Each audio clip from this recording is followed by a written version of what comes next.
ಪಾಸ್ಟ್ಗಳು ವಿಶ್ವಾಸಿಗಳನ್ನ ಕ್ಷಮಿಸಬೇಕು, ವಿಶ್ವಾಸಿಗಳು ಪಾಸ್ಟ್ಗಳನ್ನ ಕ್ಷಮಿಸಬೇಕು.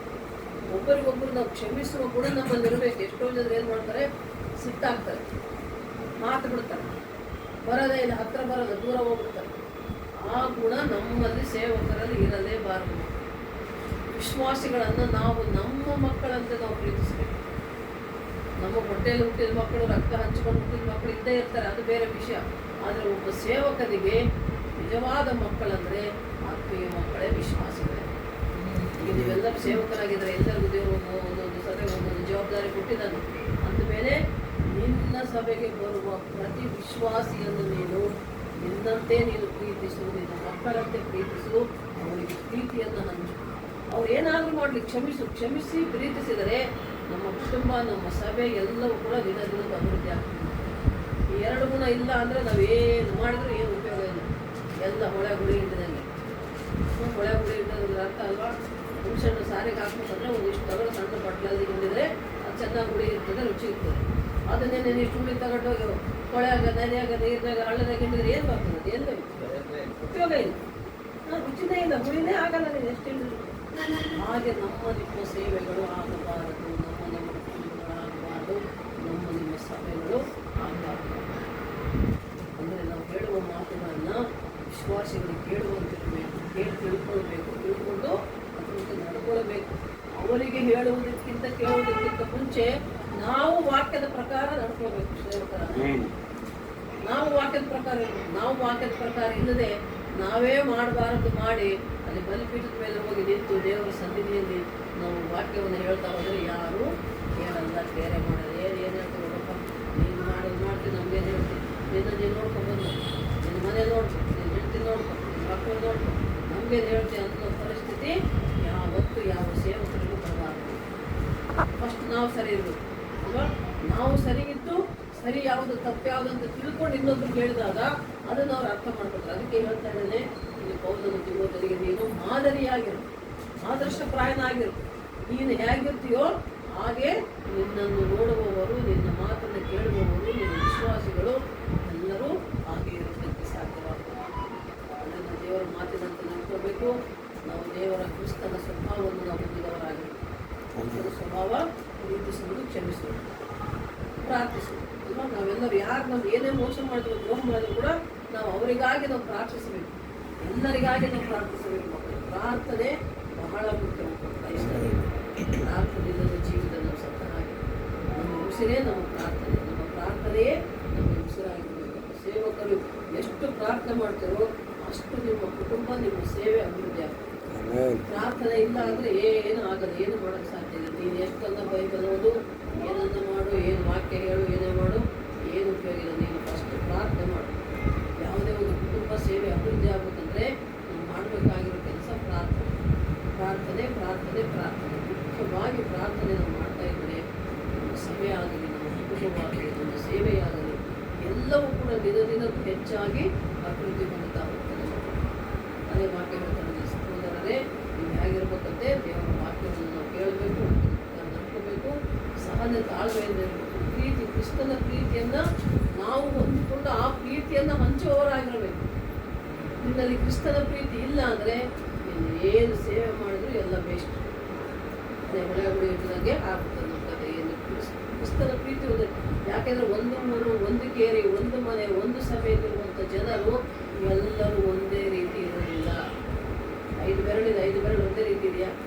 ಇಲ್ಲ, ಒಂದೊಂದು ಸೈಜ್ ಕೊಟ್ಬಿಟ್ಟು ದೇವರು ಅಲ್ವಾ? ಕೈ ಏನೋ ಒಂದೇ, ಅದು ಬೆರಳುಗಳು 5. ಈ 5 ಬೆರಳಿಗೆ ಒಂದೊಂದು ಕೆಲಸ ಇದೆ.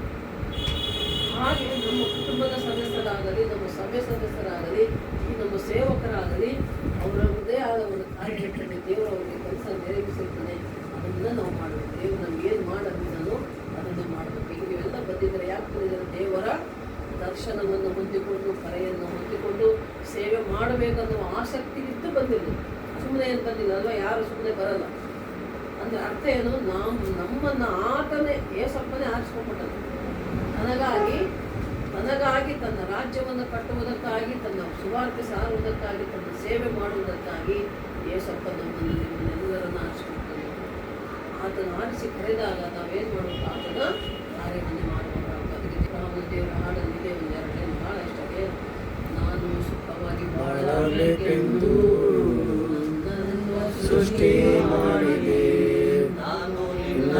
ಸ್ತುತಿಸಬೇಕೆಂದು ಹಿಡಿದು ನೀ ಕರದೆ. ಲೈನ್ ಎಷ್ಟು ಅರ್ಥ ಇದೆ, ಬರೀ ಸುಮ್ಮನೆ ಹಾಡಲ್ಲ ಮಕ್ಕಳೇ, ಹಾಡು ಅರ್ಥ ಮಾಡ್ಕೋಬೇಕು. ನಮ್ಮನ್ನ ಯಾಕೆ ಸೃಷ್ಟಿ ಮಾಡಿದಂತೆ ಆತನನ್ನ ಸ್ತುತಿಸಿಕೊಂಡು ನಾವು ಸುಖವಾಗಿರ್ಬೇಕಂತೆ. ಫಸ್ಟ್ ಸೃಷ್ಟಿ ಮಾಡಿದ್ರೆ ಸುಖವಾಗಿರ್ಬೇಕು. ಯಾಕೆ ಇದು ಅರ್ಥ ಏನು ಗೊತ್ತಾ? ಆದಿಕಾಂಡ ನಾವು ನೋಡಿದಾಗ, ಮೊದಲನೇ ಅಧ್ಯಾಯ ನೋಡಿದಾಗ, ತಂದೆಯಾದ ದೇವರು ಎಲ್ಲ ಸೃಷ್ಟಿ ಮಾಡಿಬಿಟ್ಟ. ಎಲ್ಲ ಸೃಷ್ಟಿ ಮಾಡಿ ಭೂಮಿ, ಆಕಾಶ, ನೀರು, ಪ್ರಾಣಿ, ಪಕ್ಷಿ, ಹೂವು, ಹಣ್ಣು, ಎಲ್ಲ ತರಕಾರಿ ಬೇಕಾದೆಲ್ಲ ಸೃಷ್ಟಿ ಮಾಡಿ ಸೃಷ್ಟಿಯನ್ನ ಇದನ್ನು ಅನುಭವಿಸ್ಬೇಕಲ್ಲ. ಅದಕ್ಕೆ ಯಾರಾದರೂ ಬೇಕಂತ ಆದಾಮನನ್ನು ಸೃಷ್ಟಿ ಮಾಡಿ. ಆದಾಮ ಒಬ್ಬನೇ ಇರೋದು ಸರಿಯಲ್ಲ ಅಂತ ಮತ್ತೆ ಅವನು ಜೋಡಿಯಾಗಿ ಹಬ್ಬಳನ್ನು ಸೃಷ್ಟಿ ಮಾಡಿದ. ಅವರಿಬ್ಬರನ್ನ ಯಾಕೆ ಸೃಷ್ಟಿ ಮಾಡಿದ? ಸೃಷ್ಟಿಯನ್ನು ಅನುಭವಿಸಿ ಸುಖವಾಗಿ ಬಾಳ್ರಿ ಅಂತ. ಇದು ಆ ಪದದ ಅರ್ಥ ಮಕ್ಕಳು, ಈ ಹಾಡಿನ ಅರ್ಥ. ದೇವರು ನನ್ನನ್ನು, ನಿನ್ನನ್ನು, ನಮ್ಮನ್ನು, ನಿಮ್ಮನ್ನು ಸೃಷ್ಟಿ ಮಾಡಿದ್ದು ನಾವು ಸುಖವಾಗಿ ಬಾಳ್ಬೇಕಂತ. ಅಷ್ಟೇ ಅಲ್ಲ, ಆತ ನಮ್ಮನ್ನು ಹೆಸರಿಡಿದು ಕರೆದಂತೆ. ಯಾಕೆ? ಆತನನ್ನು ಸ್ತುತಿಸಿ ಕೊಂಡಾಡಬೇಕಂತ. ಆತನನ್ನು ಸ್ತುತಿಸಿ ಕೊಂಡಾಡೋದಂದ್ರೆ ಬರೀ ಪ್ರಾರ್ಥನೆ ಮಾಡೋದಷ್ಟೇ ಅಲ್ಲ, ದೇವರ ಸುವಾರ್ತೆ ಸಾರಬೇಕು, ದೇವರ ಸೇವೆ ಮಾಡಬೇಕು, ನಶಿಸಿ ಹೋಗುವಂಥ, ನರಕಕ್ಕೆ ಹೋಗುವಂಥ ಆತ್ಮಗಳನ್ನು ದೇವರ ರಕ್ಷಣೆಯಲ್ಲಿ ತರಬೇಕು. ಅದಕ್ಕಾಗಿ ದೇವರು ನಮ್ಮನ್ನು ಹೆಸರಿಡಿದು ಕರೆದಂತೆ. ಈಗ ನಮ್ಮ ಒಬ್ಬೊಬ್ಬರನ್ನು ಕೂಡ ಆತನು ಹೆಸರಿಡಿದು ಕರೆದಾನೆ, ಸೃಷ್ಟಿ ಮಾಡಿದ್ದಾನೆ ಮೊದಲನೇದಾಗಿ. ಎರಡನೇದಾಗಿ ತನಗಾಗಿ ನಮ್ಮನ್ನು ಆತನು ಕರೆದಿದ್ದಾನೆ. ಕರೆದಾದ್ಮೇಲೆ ಆ ಕರೆದಾತನು ನಂಬಿಗಸ್ತನು. ನಂಬಿಗಸ್ತನಾದ ದೇವರು ನಂಬಿದವರ ಕೈ ಬಿಡಲಾರದ ದೇವರ ಮಕ್ಕಳು. ಈ ಮಾತು ಯಾವತ್ತೂ ಕೂಡ ನಾನು ನೆನ್ಕೊಡಬೇಕು. ಕರೆದಾತನು ನಂಬಿಗಸ್ತನು, ನಂಬಿಗಸ್ತನಾದ ದೇವರು ನಂಬಿದವರ ಕೈ ಬಿಡಲ್ಲ. ಆ ನಂಬಿಕೆ 100% ಇರಬೇಕು. ಮತ್ತೆ 99% ಇದ್ರೂ ಕೂಡ ಉಪಯೋಗ ಇಲ್ಲ. 100ಕ್ಕೆ 100 ಪಾಲು ನೀನು ಯೇಸುವನ್ನು ನಂಬಿಕೊಂಡಿರುವುದಾದರೆ ದೇವರು ನೀನು ಕಂಡುಕೊಂಡದ್ದನ್ನು ಆಗುವಂತೆ ಅದನ್ನು ಮಾಡಿದ್ದಾನೆ. ನಂಬಿಗಸ್ತನಾದ ದೇವರು ನಂಬಿದವರ ಕೈ ಯಾವತ್ತೂ ಬಿಡಲ್ಲ. ಅದಕ್ಕೆ ಎಷ್ಟೋ ಉದಾಹರಣೆಗಳು ನಾವು ಸತ್ಯವೇದದಲ್ಲಿ ನೋಡ್ಬೋದು. ದಾನಿಯೇಲನ ಗ್ರಂಥ ನೋಡಿದಾಗ ದಾನಿಯೇಲನ ಬಗ್ಗೆ ನಾವು ಅಭ್ಯಾಸ ಮಾಡಿದ್ರೆ, ದಾನಿಯೇಲನನ್ನು ನಂಬಿಕೆಯಿಂದ ಪ್ರಾರ್ಥನೆ ಮಾಡಿಕೊಳ್ಳುವಂಥ ಪ್ರಾರ್ಥನಾ ಪರನು, ಪ್ರಾರ್ಥನಾ ವೀರನು ದಾನಿಯೇಲ. ಅದಕ್ಕೆ ಎಂಥ ಹಸಿದ ಸಿಂಹಗಳ ಗವಿಯಲ್ಲಿ ಹಾಕಿದರೂ ಕೂಡ ಏನು ಮಾಡಲಿಲ್ಲ, ಕಾಪಾಡಿದ ದೇವರು. ಯಾಕೆ? ಆತನ ನಂಬಿಕೆ. ದಾನಿಯೇಲನಿಗೆ ಅಷ್ಟೇ ಅಲ್ಲ, ದಾನಿಯೇಲನನ್ನು ಆ ಗುಹೆಯಲ್ಲಿ ಸಿಂಹಗಳ ಬಾಯಿಗೆ ಹೋಗುವಂತೆ ಆ ಶಿಕ್ಷೆ ಕೊಟ್ಟಾಗಲೂ ಕೂಡ, ಆ ಶಿಕ್ಷೆ ಕೊಟ್ಟಂಥ ರಾಜನು ಕೂಡ ಏನಂತಾನೆ, ನೀನು ನಂಬಿ ದೇವರಾದರೆ ನಿನ್ನ ಕಾಪಾಡ್ತಾನೆ ಹೇಳಂತಾನೆ. ಅನ್ಯನಾದ ರಾಜನಿಗೆ ದಾನಿಯೇಲನ ದೇವರ ಮೇಲೆ ನಂಬಿಕೆ ಇತ್ತು. ನೀನು ನಂಬಿ ದೇವರು ನಿನ್ನ ಕಾಪಾಡ್ತಾನಲ್ಲಪ್ಪ ಅಂತ ಕೇಳ್ತದೆ. ಕಾಪಾಡ್ತಾನೆ ದೇವರು. ಕಾಪಾಡಿದ ಕೂಡ ದಾನಿಯೇಲನಲ್ವಾ? ನೋಡ್ತೇವೆ, ಸತ್ಯವೇದ ನೋಡ್ತಾ ಹೋದರೆ ಈ ಸಮಯ ಆಗಿದೆ ಎಷ್ಟು ವಾಕ್ಯಗಳು. ಉದಾಹರಣೆಗಾಗಿ ಹೇಳ್ತಾ ಇದ್ದಾನೆ, ನಂಬಿದರೆ ದೇವರು ಸಮಸ್ತವನ್ನು ಸಾಧ್ಯವನ್ನಾಗಿ ಮಾಡ್ತಾನೆ. ಯಾಕೆಂದರೆ ಆತನು ಸರ್ವಶಕ್ತನಾದ ದೇವರು, ಸರ್ವೋನ್ನತನಾದ ದೇವರು, ಸರ್ವಾಧಿಕಾರಿಯಾದ ದೇವರು. ಭೂಪರ ಲೋಕಗಳಲ್ಲಿ ಅಧಿಕಾರವನ್ನು ಹೊಂದಿದ ದೇವರು ನಮ್ಮ ದೇವರು. ಅದೇ ರೀತಿಯಲ್ಲಿ ದಾನಿಯೇಲನ ಫ್ರೆಂಡ್ಸ್ ಇದ್ದರು, ಶಡ್ರಕ್, ಮೇಷಕ್, ಅಬೇದ್ನೆಗೋ ಮೂವರು. ಅವರು ಕೂಡ ಅಷ್ಟೇ ದೇವರಲ್ಲಿ ನಂಬಿಕೆ ಉಳ್ಳವರು, ಅಷ್ಟೇ ಭಯಭಕ್ತಿ ಉಳ್ಳವರು ದೇವರಲ್ಲಿ. ಅವರು ಕೂಡ ಅವರನ್ನೆಲ್ಲಿ ಹಾಕಿದ್ರು? ಬೆಂಕಿಯಲ್ಲಿ ಹಾಕಿದರು ಅಲ್ವಾ? ನಿಮಗೆ ಗೊತ್ತಂತೆ. ಅವರು ಮೂವರನ್ನು ಅವರಿಗೆ ಶಿಕ್ಷೆ ಕೊಟ್ಟು, ಯಾಕೆಂದರೆ ಆ ರಾಜನು ಮಾಡಿದಂಥ ವಿಗ್ರಹಾರಾಧನೆ ಇವರು ಮಾಡಿಲ್ಲ ಅಂದ್ಬಿಟ್ಟು ಆ ರಾಜನಿಗೆ ವಿರೋಧವಾಗಿ ನಡ್ಕೊಳ್ತಾರೆ ಅಂದ್ಬಿಟ್ಟು ಅವ್ರು ತಗೊಂಡೋಗಿ ಏನು ಮಾಡ್ತಾರೆ? ಬೆಂಕಿಯಲ್ಲಿ ಹಾಕ್ತಾರೆ. ಸುಟ್ಟು ಹೋಗಿ ಬೂದಿ ಆಗಿದೆ ಅಂತ ಅವರು ಹೋಗಿ ಬೆಂಕಿಯಲ್ಲಿ ಹಾಕಿದರೂ ಕೂಡ ಅದೇನಾಯಿತು? ಅವರ ನಂಬಿಕೆಯಿಂದ ಮಾಡಿದ ಪ್ರಾರ್ಥನೆ ಅವರನ್ನು ರಕ್ಷಿಸಿತು. ಯಾವ ರೀತಿ ರಕ್ಷಿಸಿತು? ಆ ಬೆಂಕಿಯಲ್ಲಿ ಬಿದ್ದರೂ ಕೂಡ ಅವರಿಗೆ ಮೈಗೆ ಯಾವ ಶಾಖ ಬಿಸಿ ಕೂಡ ತಟ್ಟಿಲ್ಲಂತೆ. ದೇವರ ವಾಕ್ಯದಲ್ಲಿ ನೋಡ್ತೇವೆ, ಬಿಸಿನೂ ತಟ್ಟಿಲ್ಲ, ಒಂದು ಕೂದಲು ಕೂಡ ಸುಟ್ಟು ಹೋಗಿಲ್ಲ. ದೇಹ ಸುಟ್ಟಿಲ್ಲ, ಬಟ್ಟೆ ಸುಟ್ಟಿಲ್ಲ, ಒಂದು ಕೂದಲು ಸುಟ್ಟಿಲ್ಲ, ಬಿಸಿನೇ ತಟ್ಟಿಲ್ಲ. ಈಗ ನಾವು ಅಡುಗೆ ಮಾಡುವಾಗ ಹೆಣ್ಮಕ್ಳು ಹೋಗಿ ಸ್ಟವ್ ಹತ್ರ ನಿಂತು ಬಿಟ್ರೆ ಆ ಬಿಸಿನೇ ನಮ್ಗೆ ಎಷ್ಟು ಸಾಕು ತಗೊಳ್ತದೆ. ಒಲೆ ಮುಂದೆ ಕೂತ್ರೆ ಆ ಒಲೆ ಹೀಟೇ ನಮ್ಗೆ ತಗೊಳ್ತದೆ. ಅದು ಸ್ವಲ್ಪ ಒಂದು ಕಿಡಿ ಎಗರಿದ್ರು ನಮ್ಮ ಬಟ್ಟೆ ಆಗಲೇ ಸುಟ್ಟೋಗ್ಬಿಡ್ತವೆ. ಅಂಥದ್ರಲ್ಲಿ ಬೆಂಕಿಯಲ್ಲಿ ಸುಡುವ, ಉರಿಯುವ ಬೆಂಕಿಯಲ್ಲಿ ದಹದಹ ಜ್ವಾಲೆ, ಅಗ್ನಿ ಜ್ವಾಲೆಯಲ್ಲಿ ಅವರನ್ನು ಹಾಕಿದರೂ ಕೂಡ ಏನೂ ಆಗಲಿಲ್ಲ. ಯಾಕೆಂದರೆ ದೇವರು ನಂಬಿದಂಥ ತನ್ನ ನಂಬಿದ ಮಕ್ಕಳನ್ನು ತಾನು ಕಾಪಾಡಿದ ಅವ್ರ ಮೂವರನ್ನ. ಬಿಸಿ ತಗಲಿಲ್ಲ, ಬೆಂಕಿ ತಗಲಿಲ್ಲ, ಸುಡಲಿಲ್ಲ, ಬೂದಿ ಆಗಲಿಲ್ಲ, ಮೈ ಸುಡಲಿಲ್ಲ, ಒಂದು ಸುಟ್ಟ ಗಾಯನೂ ಆಗಲಿಲ್ಲ. ಕೊನೆಗೆ ನಾವು ನೋಡ್ತೇವೆ, ಕೂದಲು ಕೂಡ ಸುಟ್ಟಿಲ್ಲ. ಹೇಗಿದ್ದವರು ಹಾಗೆ ಇದ್ದರು ಅಂತ. ಅದು ನಂಬಿಕೆ, ಪ್ರಾರ್ಥನೆಯಲ್ಲಿ ಇರುವಂಥ ಬಲ ಮಕ್ಕಳೇ. ನಾವು ನೀವು ಕೂಡ ನಂಬಿಕೆಯಲ್ಲಿ ಪ್ರಾರ್ಥನೆ ಮಾಡಿಕೊಂಡಾಗ ದೇವರು ನಮ್ಮ ಪರಿಸ್ಥಿತಿಯನ್ನು ಕೂಡ ಉತ್ತಮವಾದ, ಉನ್ನತವಾದ ರೀತಿಗೆ ತೆಗೆದುಕೊಂಡು ಹೋಗುವುದಾಗಿದ್ದಾರೆ. ಉನ್ನತ ಸ್ಥಿತಿ ಏರಿಸ್ತಾನಂತೆ. ನಾವು ಇದ್ದ ಸ್ಥಿತಿಗಿಂತ ಸ್ಥಿತಿಗಿಂತಲೂ ಹೆಚ್ಚಾದ ಸ್ಥಿತಿ ನಮಗೆ ಬರುವಂತೆ ಪರಿಸ್ಥಿತಿಯನ್ನು ಮಾರ್ಪಾಟು ಮಾಡುವ ದೇವರು ನಮ್ಮ ದೇವರು. ಅಂಥ ದೇವರ ಮಕ್ಕಳಾಗಿದ್ದೇವೆ. ಅಷ್ಟೇ ಅಲ್ಲ, ಅಂಥ ದೇವರ ಸೇವಕರಾಗಿದ್ದೇವೆ. ದೇವರು ನಮ್ಮನ್ನು ನಿಮ್ಮನ್ನು ಆರಿಸಿಕೊಂಡನ ಆತನ ಸೇವೆಗಾಗಿ, ಆತನ ರಾಜ್ಯವನ್ನು ಕಟ್ಟುವುದಕ್ಕಾಗಿ. ಆತನ ರಾಜ್ಯ ಕಟ್ಟುವುದಂದ್ರೂ ದೇವರನ್ನು, ಅನ್ಯ ಜನಾಂಗವನ್ನು ನಾವು ದೇವರಲ್ಲಿ ತರುವುದರಿಂದ, ಅವರು ದೇವರಲ್ಲಿ ರಕ್ಷಣೆ ಹೊಂದುವುದರಿಂದ, ಏಸಪ್ಪನ ಮಕ್ಕಳಾಗುವುದರಿಂದ ಇದು ದೇವರ ರಾಜ್ಯ. ನಮ್ಮ ಸಭೆ ದೇವರ ರಾಜ್ಯ, ನಮ್ಮ ಕುಟುಂಬ, ನಂಬಿದವರ ಮಕ್ಕಳ ಕುಟುಂಬ ದೇವರ ರಾಜ್ಯ. ಅಂಥ ನಂಬಿಕೆಯ ಕುಟುಂಬಗಳನ್ನು, ನಂಬಿಕೆಯ ಜನರನ್ನು, ನಂಬಿಕೆಯ ಸಭೆಗಳನ್ನು ಕಟ್ಟಬೇಕಂತದೆ ದೇವರು ನಮ್ಮನ್ನು ನಿಮ್ಮನ್ನು ಆರಿಸಿಕೊಂಡಿದ್ದಾನೆ. ಈ ಒಂದು ನಾವು ಓದಿದಂಥ ವಾಕ್ಯದ ಒಂದು ಸಾರಾಂಶ ಈ ಭಾಗದಲ್ಲಿರುವಂಥದ್ದು. ನಾವೇನಾಗಿ ಫಸ್ಟ್ ವಾಕ್ಯ ಓದಪ್ಪಲ್ಲಿ 6ನೇ ವಾಕ್ಯ. ಈ ಸಂಗತಿಗಳನ್ನು ಸಹೋದರರಿಗೆ ತಿಳಿಸಿದರೆ ನೀನು ಅನುಸರಿಸುವ ಕ್ರಿಸ್ತ ನಂಬಿಕೆಯ ಮತ್ತು ಸಂಬೋಧನೆಯ ವಾಕ್ಯಗಳಲ್ಲಿ ಅಭ್ಯಾಸ ಹೊಂದುವನಾಗಿ ಕ್ರಿಸ್ತ ಯೇಸುವಿನ ಒಳ್ಳೆಯ ಸೇವಕನಾಗಿರುವಿ. ಒಳ್ಳೆ ಸೇವಕ. ನೋಡಿ, ಬರೀ ಸೇವಕ ಅಂತ ಹೇಳಿಲ್ಲ ಮಕ್ಕಳೇ, ಒಳ್ಳೆ ಸೇವಕನಾಗಿರಿ ನೀವು. ಒಳ್ಳೆ ಸೇವಕರು ಅಂದ್ರೆ ನಿಮ್ಮ ನಡೆಯಿಂದಲೂ ನುಡಿಯಿಂದಲೂ ದೇವರಿಗೆ ಮಹಿಮೆಕರವಾಗಿ ಜೀವಿಸಬೇಕು. ನನ್ನ ಸರ್ವಾಂಗಗಳು ನಿನ್ನ ಸ್ತುತಿ ಮಾಡಲಿ. ನೀನೇ ನನ್ನ ಸರ್ವಸ್ವ, ನನ್ನ ನಡೆಯಿಂದಾಗಲಿ ನಿನ್ನ ನುಡಿಯಿಂದಾಗಲಿ ನಿನ್ನ ನಾಮವನ್ನೇ ಮಹಿಮೆ ಹೊಂದಲಿ. ನನ್ನ ಸರ್ವಾಂಗಗಳು ಸರ್ವಾಂಗಗಳು ನಿನ್ನ ಸ್ತುತಿ ಮಾಡಲಿ, ನನ್ನ ಸರ್ವಾಂಗಗಳು ನಿನ್ನ ಸ್ತುತಿ ಮಾಡಲಿ. ನಮ್ಮ ಸರ್ವಾಂಗಗಳಂತೆ. ಅಲ್ಲಿ ನೋಡಿ ಸಹೋದರರೇ, ನಿಮ್ಮ ವಾಕ್ಯ ಏನಪ್ಪ ನೋಡಿ, ವಾಕ್ಯ ಏನಿದೆಯಲ್ಲ, ಈ ಸಂಗತಿಗಳನ್ನು ಸಹೋದರರಿಗೆ ತಿಳಿಸಿದರೆ ನೀನು ಅನುಸರಿಸುವ ಕ್ರಿಸ್ತ ನಂಬಿಕೆಯ ಮತ್ತು ಸುಬೋಧನೆಯ ವಾಕ್ಯಗಳಲ್ಲಿ ಅಭ್ಯಾಸ ಹೊಂದುವನಾಗಿ ಕ್ರಿಸ್ತ ಯೇಸುವಿನ ಒಳ್ಳೆಯ ಸೇವಕನಾಗಿರುವಿ. ಸುಬೋಧನೆ ಅಂದ್ರೆ ನಾವು ವಾಕ್ಯ ಹೇಳುವಾಗ ನಾವು ಹೇಳುವ ವಾಕ್ಯವು ಒಳ್ಳೆಯದಾಗಿರ್ಬೇಕು ಮಕ್ಕಳು. ಕೇಳುವವರಿಗೆ ಇಷ್ಟ ಆಗಬೇಕು, ಅರ್ಥ ಆಗಬೇಕು, ಅದರಂತೆ ನಡೆದುಕೊಳ್ಳುವಂಥ ಮನಸ್ಸನ್ನು ದೇವರವರಿಗೆ ದಯಪಾಲಿಸಬೇಕು. ಸುಬೋಧನೆ, ನೀವು ಹೇಳೋ ವಾಕ್ಯ ಏನೋ ಒಂದು ಹೇಳಿದ್ವಿ ಅಂತಲ್ಲ. ಈಗ ಸತ್ಯವೇದದಲ್ಲಿ ಏನಿದೆಯೋ ಬೈಬಲಲ್ಲಿರುವಂಥ ವಾಕ್ಯವನ್ನು ಇದ್ದದ್ದು ಇದ್ದ ಹಾಗೆ ನಾವು ಹೇಳಬೇಕು. ಅದು ಸುಬೋಧನೆ. ಒಳ್ಳೆಯ ವಾಕ್ಯದ ಪರಿಚಯ ಮಾಡಿದಾದರೆ ಆಗ ನೀನು ಒಳ್ಳೆಯ ಸೇವಕ. ಬರೀ ಸೇವಕ ಅಂದ್ಬಿಟ್ಟು ನಾವೇನೋ ವೈಟ್ ಆ್ಯಂಡ್ ವೈಟ್ ಹಾಕ್ಕೊಂಡ್ವಿ, ಒಳ್ಳೆ ಬಟ್ಟೆ ಹಾಕ್ಕೊಂಡ್ವಿ, ಟಿಪ್ ಟಾಪ್ ಆಗಿ ಹೋದ್ವಿ, ಬದುಕಟ್ಟು ಬಂದಿರ್ತೀವಿ, ಏನೋ ಒಂದು ಮಾತಾಡಿದ್ವಿ ಬರ್ತೀವಿ ಅಂದರೆ ಅಲ್ಲ. ನೀನು ವಾಕ್ಯ ಬೋಧನೆ ವಿಶ್ವಾಸಿಗಳಿಗೆ ಅರ್ಥವಾಗುವಂತೆ, ತಿಳಿಯುವಂತೆ, ಸತ್ಯವೇದದಲ್ಲಿ ಇದ್ದದ್ದು ಇದ್ದ ಹಾಗೆ ಬೋಧಿಸುವವನಾಗಿರು, ಒಳ್ಳೆ ಸೇವಕನಾಗಿರು ಅಂತ ವಾಕ್ಯ ಹೇಳ್ತಾರೆ. ನಮ್ಮೆಲ್ಲರಿಗೆ ಒಳ್ಳೆ ಸೇವಕರಾಗಿ, ಬರೀ ಸೇವಕ ಅಲ್ಲ, ಒಳ್ಳೆ ಸೇವಕರಾಗಿರುವ. ಒಳ್ಳೆ ಸೇವಕ ಯಾರು? ದೇವರ ವಾಕ್ಯದ ಪ್ರಕಾರ ನಡೆದುಕೊಳ್ಳುವವನು, ಒಳ್ಳೆಯ ವಾಕ್ಯ ಬೋಧನೆ ಮಾಡುವವನು, ಕ್ರಿಸ್ತನಂತ ಗುಣವನ್ನು ಹೊಂದಿದವನು, ಅವನು ಒಳ್ಳೆ ಸೇವಕ. ಕ್ರಿಸ್ತನ ಪ್ರೀತಿ ನಿನ್ನಲ್ಲಿರಬೇಕು, ಕ್ಷಮಿಸುವ ಗುಣ ನಿನ್ನಲ್ಲಿರಬೇಕು, ಪ್ರಾರ್ಥನೆ ಜೀವಿತ ನಿನ್ನದಾಗಿರಬೇಕು. ಆಗಲೇ ನೀನು ಒಳ್ಳೆಯ ಸೇವಕ. ಸುಮ್ಮನೆ ಹೆಸರಿಗೆ ಬಂದೆ ಹೋದೆ, ಏನೋ ಕಾಟಾಚಾರಕ್ಕೆ ಬಂದು ಹೋಗಿ ಪ್ರಾರ್ಥನೆಗಾಗಲಿ, ಸಭೆಗಾಗಲಿ, ವಾಕ್ಯ ಹೇಳೋದಕ್ಕಾಗಲಿ, ಏನೋ ಟೈಮ್ ಆಯಿತು ಹೋಗೋಣ, ಆಯ್ತು ಮುಗಿಸೋಣ, ಟೈಮ್ ಆಯಿತು ಮುಗಿಸೋಣ ಹೋಗೋಣ ಅಂತ ಭಾವನೆ ಅಲ್ಲ. ಆತ್ಮ ಪ್ರೇರೇಪಿತನಾಗಿ, ಆತ್ಮದ ಅಭಿಷೇಕವನ್ನು ಹೊಂದಿದವರಾಗಿ, ಆತ್ಮದ ಜ್ಞಾನವನ್ನು ಹೊಂದಿದವರಾಗಿ, ಸತ್ಯವೇದ ಬೈಬಲಿನ ವಾಕ್ಯಗಳ ಗುಣಾರ್ಥಗಳನ್ನು ತಿಳಿದವರಾಗಿ ದೇವರ ವಾಕ್ಯವನ್ನು ಬೋಧಿಸಬೇಕು. ಅಷ್ಟೇ ಅಲ್ಲ, ವಾಕ್ಯದ ಪ್ರಕಾರ ನಾವು ಜೀವಿಸಬೇಕು.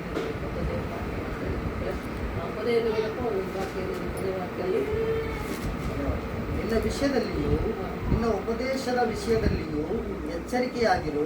ನೀನು ಈ ಕಾರ್ಯಗಳಲ್ಲಿ ನಿರತನಾಗಿರು. ಹೀಗಿರುವುದರಿಂದ ನಿನ್ನನ್ನು ನಿನ್ನ ಉಪದೇಶ ಕೇಳುವವರನ್ನು ರಕ್ಷಿಸುವಿ. ಎಚ್ಚರಿಕೆಯಾಗಿರುವಂತ ನೋಡಿ ಮಕ್ಕಳ, ಎಚ್ಚರಿಕೆ ಆಗಿರ್ಬೇಕು. ನೀವೆಲ್ಲರೂ ಎಚ್ಚರಿಕೆ ದೇವರು ಕೊಡ್ತಾ ಇದ್ದಾರೆ. ಯಾವ ವಿಷಯದಲ್ಲಿ? ಈಗೇನು ನಾವು 6ರಿಂದ 15 ಲಾಸ್ಟ್ ವಾಕ್ಯ 17 16 8ರಿಂದ 6ರಿಂದ 16ವರೆಗೆ ಏನು ವಾಕ್ಯಗಳು ಓದ್ಕೊಂಡು ಬಂದರೆ ನೀವು 15ರವರೆಗೆ ಆ ಮಾತುಗಳಲ್ಲಿ ನೀವು ತಿಳ್ಕೊಂಡು ಎಚ್ಚರಿಕೆಯಾಗಿರಿ ಅಂತ ಇದೆ ವಾಕ್ಯ. ಸೇವೆ ಮಾಡೋದರಲ್ಲಿ ಎಚ್ಚರಿಕೆಯಾಗಿರಿ, ವಾಕ್ಯವು ಓದುವುದರಲ್ಲಿ ಎಚ್ಚರಿಕೆಯಾಗಿರಿ, ವಾಕ್ಯ ಹೇಳುವುದರಲ್ಲಿ ಎಚ್ಚರಿಕೆಯಾಗಿರಿ, ವಾಕ್ಯ ಕೇಳುವುದರಲ್ಲಿ ಎಚ್ಚರಿಕೆಯಾಗಿರಿ, ವಾಕ್ಯದ ಪ್ರಕಾರ ಜೀವಿಸುವುದರಲ್ಲಿ ಕೂಡ ನೀವು ಎಚ್ಚರಿಕೆಯಾಗಿರಿ. ದೇವರು ಎಚ್ಚರಿಸ್ತಾ ಇದ್ದಾರೆ. ದೇವರ ವಾಕ್ಯದಂತೆ ನಾವು ಮಾಡ್ಕೊಳ್ಬೇಕು ಅಂತ ದೇವರು ನಮಗೆ ನಿಮಗೆಲ್ಲರಿಗೆ ಈ ದಿನ ಎಚ್ಚರಿಕೆ ಕೊಡ್ತಾ ಇದ್ದಾರೆ. ನಾವೇನು ಹೆಸರಿಗೆ ಕಾಟಾಚಾರಕ್ಕೆ ಸೇವಕರಾಗಿರೋದಲ್ಲ, ಸುಮ್ಮನೆ ಪಾಸ್ಟ್ಗಳು ಅನ್ಸ್ಕೊಳ್ಳೋದಲ್ಲ, ಸುಮ್ಮನೆ ಸಭೆಗೆ ಬಂದು ಹೋಗೋದಲ್ಲ. ನಮ್ಮ ಪ್ರಾರ್ಥನೆ, ಆರಾಧನೆ ಎಲ್ಲ ಪ್ರತಿ ವಿಷಯ ಇರ್ಬೋದು, ವಾದಿವಾದ ಆರಾಧನೆ ಇರ್ಬೋದು, ಯಾವುದೇ ಪ್ರಾರ್ಥನೆಗಳಲ್ಲಿ ಕೂಡ ಸಂಪೂರ್ಣವಾಗಿ ನಮ್ಮ ಪ್ರಾಣಾತ್ಮ ಶರೀರಗಳನ್ನು ದೇವರಿಗೆ ಒಪ್ಪಿಸಿಕೊಂಡು ಪ್ರಾರ್ಥಿಸಿಕೊಂಡು ಕೇಳಿಕೊಂಡಾಗ ಆತನು ನಮಗೆ ಯಾವ ವಾಕ್ಯವನ್ನು ಉಪದೇಶ ಮಾಡಬೇಕು ಅಂತ ಹೇಳ್ತಾನೋ ಅದನ್ನು ನಾವು ಆತ್ಮಭರಿತರಾಗಿ ಹೋಗಿ ಅಲ್ಲಿ ನಾವು ಸಭೆಯಲ್ಲಾಗಲಿ ಕುಟುಂಬಗಳಲ್ಲಾಗಲಿ ಎಲ್ಲಿ ವಾಕ್ಯ ಹೇಳ್ತೇವೋ ಅಲ್ಲಿ ಹೇಳುವಂತೆ ಇರಬೇಕು. ದೇವರ ವಾಕ್ಯದ ಜ್ಞಾನವನ್ನು ಹೊಂದಿದವರಾಗಬೇಕು. ಏನೋ ಒಂದು ಹೇಳಿ ಏನೋ ಒಂದು ಹೋಗೋಣ, ಟೈಮ್ ಆಯಿತು, ಏನೋ ಓದೋಣ, ಏನೋ ಮಾಡೋಣ ಅಂತ ಅಲ್ಲ ಮಕ್ಕಳೇ. ದೇವರ ವಾಕ್ಯದಲ್ಲಿ ನಾವು ಪರಿಣಿತರಾಗಿರ್ಬೇಕು. ಅದನ್ನೇ ಅಲ್ಲಿ ಪೌಲನು ತಿಮೋಥಿಗೆ ಹೇಳ್ತಾ ಇದ್ದಾರೆ, ವಾಕ್ಯದಲ್ಲಿ ಎಚ್ಚರಿಕೆಯಾಗಿದೆ, ಸೇವೆಯಲ್ಲಿ ಎಚ್ಚರಿಕೆಯಾಗಿದೆ, ವಾಕ್ಯೋಪದೇಶ ಮಾಡುವುದರಲ್ಲಿ ಎಚ್ಚರಿಕೆಯಾಗಿದೆ, ವಾಕ್ಯ ಓದುವುದರಲ್ಲಿ ಎಚ್ಚರಿಕೆಯಾಗಿದೆ. ವಾಕ್ಯ ಓದುವಾಗಲೂ ಕೂಡ ಒಂದು ಅಕ್ಷರ ಒಂದು ಪದ ಹೆಚ್ಚು ಕಡಿಮೆ ಆದರೆ ಅರ್ಥನೇ ಬೇರೆ ಆಗಿಬಿಡ್ತದೆ ಮಕ್ಕಳ. ಬಹಳ ಹುಷಾರಾಗಿ ನಾವು ದೇವರ ವಾಕ್ಯ ಓದಬೇಕು. ವಾಕ್ಯವನ್ನು ಓದಿ ತಿಳ್ಕೊಂಡು ವಾಕ್ಯದ ಪ್ರಕಾರ ನಾವಲ್ಲಿ ನಮ್ಮ ವಿಶ್ವಾಸಗಳಿಗೆ ಸಭೆಯಲ್ಲಿ ನಾವು ಹೇಳುವಾಗ ಅವರು ಕೂಡ ಅಷ್ಟೇ ಎಚ್ಚರಿಕೆಯಿಂದ ಕೇಳಿದರೆ, ತಿಳ್ಕೊಂಡ್ರೆ, ವಾಕ್ಯದ ಪ್ರಕಾರ ನಡ್ಕೊಂಡ್ರೆ ಮಾತ್ರ ದೇವರು ಅವರನ್ನು ಆಶೀರ್ವದಿಸುವವನಾಗಿದ್ದಾನೆ. ಅಷ್ಟೇ ಅಲ್ಲ, ನಮ್ಮನ್ನು ನಿಮ್ಮನ್ನು ಕೂಡ ಅದನ್ನು ಆಶೀರ್ವದಿಸ್ತಾನೆ. ನಾವು ಮಾಡುವ ಸೇವೆಯು ಫಲ ಕೊಡ್ತದೆ. ಫಲ ಕೊಡಬೇಕು. ನಾವು ಮಾಡೋ ಸೇವೆ ಫಲ ಕೊಡ್ತದೆ ಅಂದರೆ ಅರ್ಥ ಏನು? ನಮ್ಮ ಸಭೆಗಳಲ್ಲಿ, ನಮ್ಮ ಕುಟುಂಬಗಳಲ್ಲಿ, ನಮ್ಮ ಬಂಧು ಬಳಗದಲ್ಲಿ, ನಮ್ಮ ನೆರೆಹೊರೆಯವರಲ್ಲಿ ದೇವರನ್ನ ವಾಕ್ಯವನ್ನು ಕೇಳಿ ನಂಬಿ ರಕ್ಷಣೆಯಲ್ಲಿ ಬರಬೇಕು. ಆಗಲೇ ನೀವು ಮಾಡುವ ಸೇವೆ ಫಲ ಕೊಡ್ತಾ ಇದೆ ಅಂತ ಅರ್ಥ. ಸುಮ್ಮನೆ ಹೋದ್ವಿ ಮಾಡಿದ್ವಿ ವರ್ಷಗಟ್ಟಲೆ ಸೇವೆ ಮಾಡಿದ್ರು ಕೂಡ ಆತ್ಮಗಳ ಸಂಖ್ಯೆನೇ ಹೆಚ್ಚಾಗಿಲ್ಲ, ಆತ್ಮಗಳ ಅಭಿವೃದ್ಧಿನೇ ಆಗಿಲ್ಲ, ಕುಟುಂಬಗಳೇ ಅಭಿವೃದ್ಧಿ ಆಗಿಲ್ಲ. ಏನಿಲ್ಲ ಅಂದರೆ ಮಾಡಿದ್ದು ಸೇವೆ. ಪ್ರತಿ ಊರು, ಪ್ರತಿ ಕೇರಿ, ಪ್ರತಿ ಮನೆ, ಪ್ರತಿ ಸಭೆಯಲ್ಲಿ ಯೇಸು ಸ್ವಾಮಿಯನ್ನು ನಂಬಿಕೊಂಡು ದೀಕ್ಷಾ ಸ್ನಾನ ಹೊಂದುತ್ತಾ ಇದ್ದಾರೆ ಅಂದರೆ ಆಗ ನಿನ್ನ ಸೇವೆ ಫಲ ಕೊಡ್ತಾ ಇದೆ ಅಂತ ಅರ್ಥ.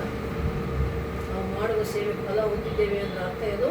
ಆತ್ಮಗಳನ್ನು ದೇವರು ನಾವು ರಕ್ಷಣೆ ತರುವುದೇ ಫಲ ಹೊಂದಿದ ಹಾಗೆ ನಾವು ಮಾಡುವ ಸೇವೆಗಳು ದೇವರು ನಾವು ಕೊಟ್ಟಂಥ ದರ್ಶನದ ಮೇರೆಗೆ AJM ಸಂಸ್ಥೆಯನ್ನು ಮಾಡಿದ್ದೇವೆ.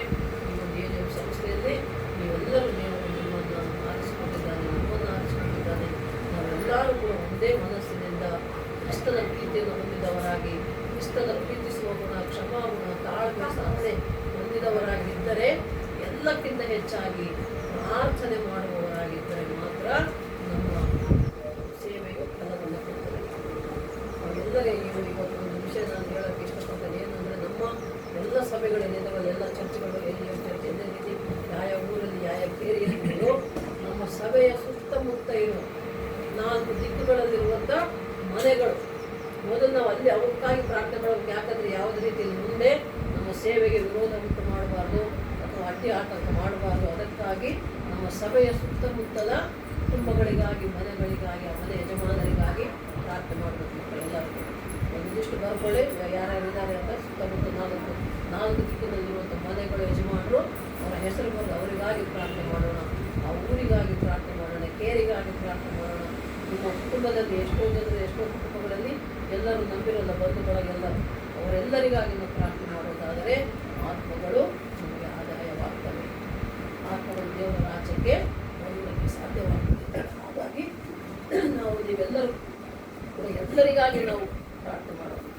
ನಮ್ಮ ಸಭೆಗೆ, ನಮ್ಮ ಕುಟುಂಬಕ್ಕೆ, ನಮ್ಮ ಊರಿಗೆ, ನಮ್ಮ ಕೇರಿಗೆ, ನಮ್ಮ ಬಂಧು ಬಳಗಕ್ಕೆ, ನಮ್ಮ ಸ್ನೇಹಿತರಿಗೆ, ಯಾರ್ಯಾರಿದ್ದಾರೋ ಪ್ರತಿಯೊಬ್ಬರಿಗಾಗಿ ಪ್ರತಿದಿನ ನಾವು ಅನ್ಯ ಜನಾಂಗಗಳನ್ನು ಸ್ವಾಮಿಯ ರಕ್ಷಣೆಯಲ್ಲಿ ಬರುವಂತೆ ಮಾಡಿಸೋಣ ಅಂತ ನಮ್ಮ ಪ್ರತಿದಿನದ ಪ್ರಾರ್ಥನೆ, ವೈಯಕ್ತಿಕ ಪ್ರಾರ್ಥನೆ ಇದೆ, ಇಲ್ಲಿ ಸಭೆಯ ಪ್ರಾರ್ಥನೆ ಇದೆ, ಉಪವಾಸ ಪ್ರಾರ್ಥನೆ ಇದೆ.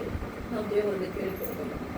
ಈಗ ಸಭೆ ದಿನಗಳು ನಡೀತಾ ಇದೆ, ಮತ್ತು ಯಾರ್ಯಾರು ಉಪವಾಸ ಪ್ರಾರ್ಥನೆ ಮಾಡ್ತಾ ಇದ್ದಾರೋ ನೋಡಿ ಮಾಡಿ, ಸಭೆಗಳಲ್ಲಿ ಮಾಡಿ, ಕುಟುಂಬಗಳಲ್ಲಿ ಮಾಡಿ, ದೇವರಲ್ಲಿ ಸಭೆಯ ಅಭಿವೃದ್ಧಿಗಾಗಿ, ಸಭೆಯ ಕ್ಷೇಮಕ್ಕಾಗಿ, ಸೇವಕರ ಆರೋಗ್ಯ ಬಲಕ್ಕಾಗಿ ಪ್ರಾರ್ಥನೆ ಮಾಡ್ಕೊಂಡು. ಬೇಸಿಗೆ ಶುರುವಾಗಿದೆ, ಮಕ್ಕಳು ಎಲ್ಲರಿಗೂ ಆರೋಗ್ಯ ಬಲವಿರುತ್ತೆ, ಹಾಗೆ ಆಗ್ತದೆ. ಪ್ರಯಾಣಗಳು ಮಾಡ್ತಾ ಇರ್ತೀರ, ಊರುಗಳು ತಿರುಗ್ತಾ ಇರ್ತೀರ, ನೀರು ಜಾಸ್ತಿ ಕುಡೀರಿ. ನೀರಿನ ಬಾಟ್ಲು ಪ್ರತಿಯೊಬ್ಬರು ಪ್ರಯಾಣದಲ್ಲಿ ಇಟ್ಕೊಂಡೇ ಇರಲೇಬೇಕು. ನೀರು ಕುಡಿತಾ ಇರಿ, ಆರೋಗ್ಯ ಕಾಪಾಡ್ಕೊಳ್ಳಿ. ಬೇಸಿಗೆಯಲ್ಲಿ ಮತ್ತು ವಿಶೇಷವಾಗಿ ನಾವು ಈಗ ಮಾರ್ಚ್, ಏಪ್ರಿಲ್ ತಿಂಗಳು ಪರೀಕ್ಷೆ ಸಮಯ ಇರ್ತದೆ. ನಮ್ಮ ಸಭೆಗಳಲ್ಲಿ, ನಮ್ಮ ಕುಟುಂಬಗಳಲ್ಲಿ ಯಾರು ಓದ್ತಾ ಇದ್ದಾರೆ ವಿದ್ಯಾರ್ಥಿಗಳಿಗಾಗಿ, ಪರೀಕ್ಷೆ ಬರೆಯುವ ಮಕ್ಕಳಿಗಾಗಿ ಕೂಡ ಪ್ರಾರ್ಥನೆ ಮಾಡ್ಕೊಳ್ಳಿ.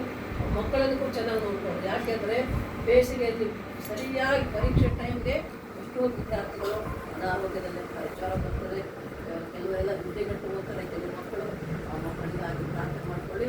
ಒಳ್ಳೆಯ ಪರೀಕ್ಷೆ ಬರೆದು ಒಳ್ಳೆಯ ಮಾರ್ಕ್ಸ್ ತಗೊಳ್ಳಿ, ಒಳ್ಳೆಯ ಪಾಸ್ ಆದರೆ ನಮ್ಮ ಸಭೆಗಳಲ್ಲಿ ಬಹಳ ಹಾಕೊಳ್ಳೋದು ಪ್ರಾರ್ಥನೆ ಮಾಡಬೇಕು. ಪ್ರಾರ್ಥನೆಯೊಂದೇ ನಮಗೆ ಬಲ.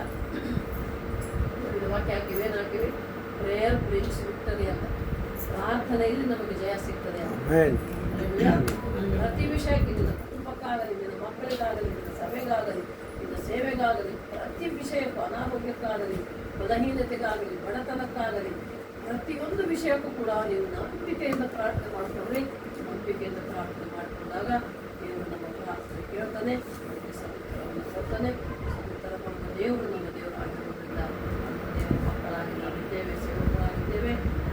ನಮ್ಮನ್ನು ನಮ್ಮ ಕುಟುಂಬಗಳನ್ನು, ಸೇವೆಗಳನ್ನು ಅದನ್ನು ಅತ್ಯಧಿಕವಾಗಿ ಆಶೀರ್ವದಿಸಬೇಕು.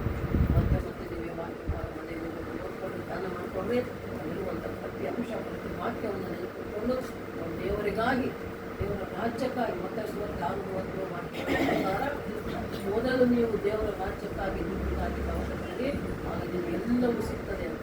ಆದರೆ ಈ ದಿನಗಳಲ್ಲಿ ಏನಾಗ್ತಾ ಇದೆ, ಸೇವಕರು, ವಿಶ್ವಾಸಗಳು ಏನು ಮಾಡ್ತಾ ಇದ್ದಾರೆ? ಆ ಎಲ್ಲದರಿಂದ ಹೋಗ್ತಾರೆ. ಆ ಎಲ್ಲ ಅಂದರೆ ಲೋಕದ ರೀತಿ, ಲೋಕದ ಆಸೆ, ಹಣದ ಆಸೆ, ಶರೀರದ ಆಸೆಯಲ್ಲಿ ಬಿದ್ದು ಹೋಗಿ ಅದರಿಂದ ಹೋಗ್ತಾ ಇದ್ದಾರೆ. ಆದರೆ ದೇವರ ರಾಜ್ಯವನ್ನು ಬಿಟ್ಟು ಅದನ್ನು ಮುಂದಕ್ಕೆ ಹಾಕಿ ಅವರು ಮುಂದೆ ಲೋಕದಲ್ಲೇ ಹೋಗ್ತಾ ಇದ್ದಾರೆ. ಆದರೆ ಅದು ಬೇಡ. ನಮಗೆ ಮೊದಲನೇ ಸ್ಥಾನ ನಮ್ಮ ಜೀವನದಲ್ಲಿ, ನಮ್ಮ ಸಭೆಯಲ್ಲಿ, ಸೇವೆಯಲ್ಲಿ ಯೇಸು ಸ್ವಾಮಿಗೆ ಇರಬೇಕು. ಮೊದಲು ನಾವು ದೇವರ ರಾಜ್ಯಕ್ಕಾಗಿ, ನೀತಿಗಾಗಿ ತಗೊಂಡಾದರೆ ನೀವು ಏನು ಬೇಕೋ ಆತ ಕೊಟ್ಟೇ ಕೊಡ್ತಾರೆ. ಆತನಿಗೆ ಗೊತ್ತು ತನ್ನ ಮಕ್ಕಳಿಗೆ ಏನು. ಈಗ ನಮ್ಮ ಹೊಟ್ಟೆ ಹುಟ್ಟಿದ ಮಕ್ಕಳಿಗೆ ನಾವು ನೋಡ್ಕೊಳ್ತೀವಲ್ಲ, ಟೈಮ್ ಸರಿಯಾಗಿ ಊಟ, ತಿಂಡಿ, ಬಟ್ಟೆ, ಬರೆ ಏನು ಬೇಕೋ ಎಲ್ಲ ನಾವು ನೋಡ್ಕೊಳ್ತೀವಿ. ಅದೇ ರೀತಿ ನಮ್ಮನ್ನು ನಿಮ್ಮನ್ನು ಸೃಷ್ಟಿಸಿದ ತಂದೆಯಾದ ದೇವರು ನಮಗೇನು ಬೇಕೋ, ಯಾವ ಸಮಯದಲ್ಲಿ ನಮ್ಗೆ ಏನು ಬೇಕೋ ಅದನ್ನು ಆತ ಖಂಡಿತ ಒದಗಿಸಿಕೊಡ್ತಾನೆ. ಮಕ್ಕಳೇ, ನಂಬಿಕೆಯಿಂದ ಪ್ರಾರ್ಥನೆ ಮಾಡ್ತಾರೆ. ನಂಬಿಕೆ ಮತ್ತು ಪ್ರಾರ್ಥನೆ ಎರಡು ಇರುವುದಾದರೆ ಖಂಡಿತ ನಮಗೆ ದೇವರ ಆಶೀರ್ವಾದ, ದೇವರ ಕೃಪೆ ಸಿಗ್ತದೆ. ಮತ್ತು ವಿಶೇಷವಾಗಿ ನಮ್ಮ ವಿದ್ಯುತ್ ಸೇರಿ ಬಂದಿದ್ದೇವೆ. ದೇವರು ನಮ್ಮನ್ನು ಆಶೀರ್ವದಿಸಲಿ. ಮತ್ತು ಅಪ್ಪಾಜಿಯವರಿಗೆ ಅನಾರೋಗ್ಯ ಬಲಹೀನತೆ ಎಲ್ಲರೂ ಕೂಡ ಸೇರಿ ಪ್ರಾರ್ಥಿಸೋಣ. ನಮ್ಮ ಏಜೆಂಟ್ ಸಂಸ್ಥೆಗಾಗಿ ಪ್ರಾರ್ಥಿಸೋಣ. ದೇವರಿಗೆ ಸ್ತೋತ್ರ.